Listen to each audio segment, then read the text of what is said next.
Hey y'all, and welcome back to Sweet Pea and Peonies Designs. I'm Jennifer, and today I'm going to show you how I fixed the paint bleed issue that we had on our wood round that I shared with y'all last week. If you didn't get a chance to watch that video, it will be linked in the description below, and I'll also put it in the top right-hand corner right now. So if you want to go watch that first, you can, and then you can come back, or you can just continue to watch this video. Let's go ahead and get started. My daughter is joining us for this voiceover today, so enjoy her talking and her cuteness. But let's go ahead and get started. So I placed some painter's tape directly above where our paint bleed was, just a little bit above it because we wanted to leave a little bit of line. You can see right there, it's like just slightly above it. We're going to tuck our painter's tape around the sides. That way we can paint our design on the sides as well. We're going to do the same thing on the bottom, placing our painter's tape a little bit below where our bleed was. We're going to press down really well with our fingers and then go ahead and tuck that painter's tape around the side of your wood round again. After I'm done with that, I am going to go ahead and place another piece of painter's tape directly on top the black line that already exists. That line came out really well minus the paint bleeds, so I want to place a piece of painter's tape on top of that just to make sure that we don't have any other issues with that line, since it did come out really good. After I'm done placing it, I'm going to press it down with my fingers, tucking the painter's tape on the side as well to protect the black line that is on the side of our wood round. And then we'll do it on the other side as well. So in this video, I'm showing you how I fixed these paint bleeds, but you can use this technique when you are painting a secondary color on top of your base color that is on your wood round. And this is actually how I'm going to do it from now on, because I really do find that it helps with paint bleeds. So what we did, or what we're doing now, is we are laying our base color down in the open spots that do not have any painter's tape. So we used white. You could see the white on our wood round. We're using the same white paint to fill in the empty spaces that do not have any painter's tape. And if you were to do this from the beginning, like let's pretend those black lines aren't there already, we would just have a bigger space to fill in with that white paint, if that makes sense. I hope I'm explaining this well. So you would just fill in the space in between your two pieces of painter's tape with your base color.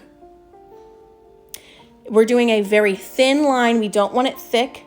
We want to do a nice thin line, that way it is quick to dry. And then once we lay that down on the top of our wood round and on both sides, we're going to let that dry.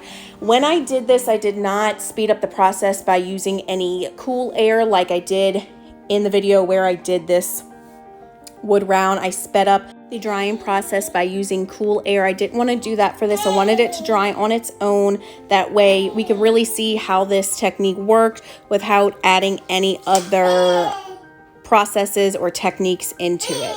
So I let this dry on its own, and honestly, because I did such a thin layer, I really didn't need to speed up the drying process because it did not take long at all to dry on its own.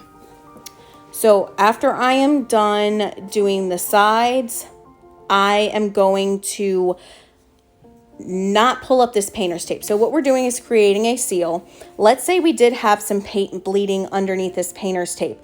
We wouldn't be able to tell because we're using the same exact color right now as we did for our base color. So if you pull up that painter's tape, you're breaking that seal, and whatever color paint you put over this could have the potential to bleed under that painter's tape like it did originally. So after your base color is dry, do not pull up your painter's tape. You don't want to break that seal. So you can see I added a little bit of that blue painter's tape above and some more green painter's tape down there at the bottom right there. We're just trying to protect the rest of our design of our wood round, because now we're about to take a paint roller and roll in that black paint in these spots. And I believe this is called Rich Black from Folk Art.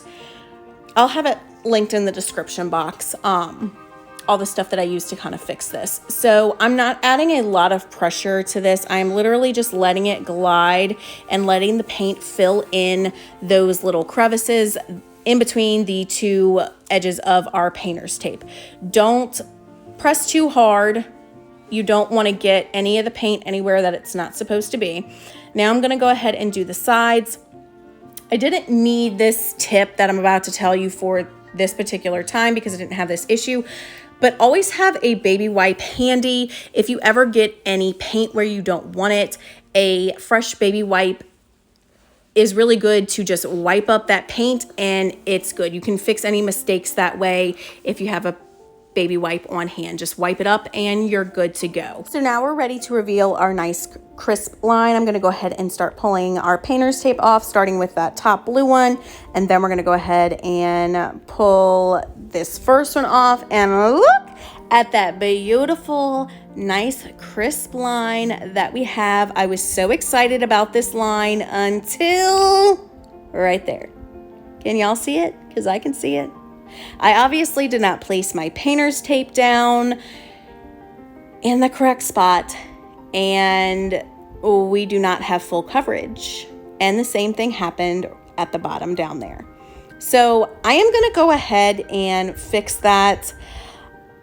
I'm going to speed this up because we're pretty much doing the same process. We're just filling in that white spot with some black paint, and I don't feel like y'all need to like see that on slow-mo or regular mo, and y'all definitely don't need to hear me talking through it the entire time. So I'm gonna speed this up. Quick synopsis: I took a paintbrush, put black paint on it, the same black paint we've been using, and I just filled in the spots that we had at the top, at the bottom, and then that little tiny sliver at the very bottom. I fixed that as well because we had some paint bleeds. So clearly things do not always go as planned, obviously with having a paint bleed to begin with. And then obviously I did not place my painter's tape in the correct spot, so we did not get full coverage with that black paint, and we had some white paint, so we had to fill it in. This is all a process. It's all learning. Things happen, and sometimes when they happen, they come out beautifully and it's like a happy accident. And other times we just have to do the whole process over and fix our second mistake that happened. So that's what we're doing. I'm going to speed through this and play some music for y'all to watch the end of it. At the very end, after I'm done fixing it, I will show y'all a very close up of what it looks like after I fixed it. So stay tuned for that.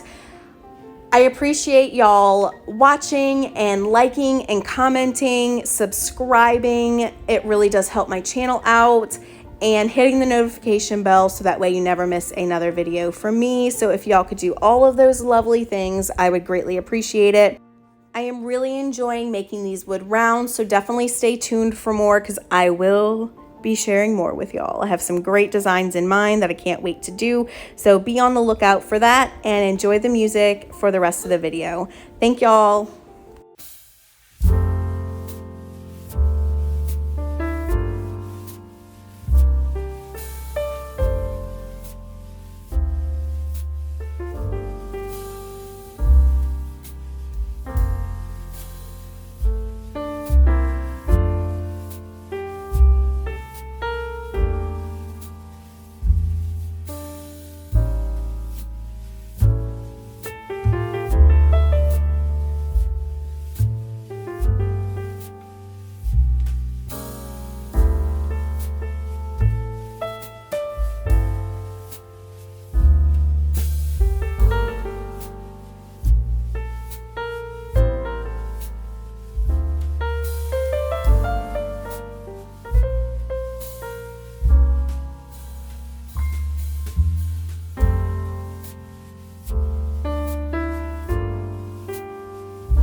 Looks like now that we've fixed it, we do have like little tiny tiny hairline, I guess you would call them, bleeds.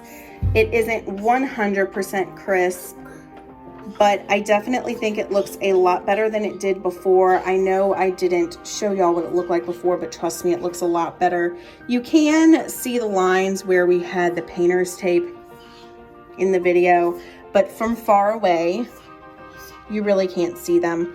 So I definitely think this is a good fix if you have any paint bleeds, or like I said, I'm gonna go ahead and start using this technique from the beginning, and that way we can avoid those bleeds, and then we won't have to fix anything, and we won't have those little indents of where we had to fix it with the painter's tape. So I appreciate y'all watching. I hope y'all got some useful information from this.